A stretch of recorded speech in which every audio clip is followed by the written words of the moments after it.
Ayurveda concepts தான் பார்க்க போறோம். ஆயுர்வேதா கான்செப்ட்ஸை நம்ம ஃபாலோ பண்ணாலே எப்படி நம்ம ஒரு ஹெல்த்தியான லைஃப் ஸ்டைல் லீட் பண்ணலாம் அப்படின்றத பத்தி தான் இன்னைக்கு பார்க்க போறோம். சமதோஷ சமதாத்து சமாக்னிஷ்ச மலக்ரியாக பிரசன்ன ஆத்மேந்திரிய மனஹா ஸ்வஸ்தைத அபிதியதி. ஆக்சுவலா தோஷ தாத்து மலம் அதெல்லாம் கரெக்டா வச்சுக்கணும். அதை எப்படின்னு நம்ம ஃபாலோயிங் வீடியோஸ்ல பார்க்கலாம். பிரசன்ன ஆத்மேந்திரிய மனஹா ஸ்வஸ்தைத அபிதியதி. நம்ம சந்தோஷமா இருந்தாலும் சேர்த்துதான் நம்ம மகிழ்ச்சியா ஹெல்த்தியா வாழறதுக்கான ஒரு வழின்னு சொல்லியிருக்காங்க. சமதோஷ சமதாத்து சமாக்னிஷ்ச மலக்ரியாகலாம் நம்ம ஒரு ஃபாலோ பண்ணணும். ஒரு ட்ரெண்ட் ஆயுர்வேதா இப்படிலாம் சாப்பிடணும் இப்படி அப்படின்னு ஃபாலோ பண்ணணும்.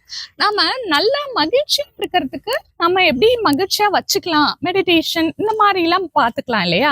சோ மகிழ்ச்சியா இருக்கிறதும் ஒரு ஹெல்த்தியான லைஃப் ஸ்டைலுக்கு முக்கியம்னு சொல்லியிருக்காங்க. நம்ம ஃபர்தர் வீடியோஸ்ல நம்ம லைஃப் ஸ்டைல் பிளஸ் எப்படி இன்னும் மகிழ்ச்சியா வச்சுட்டு நம்ம ஆயுர்வேதா லைஃப் ஸ்டைல் மூலமா நல்லா ஹெல்த்தியா வாழலாம்னு பார்க்கலாம்.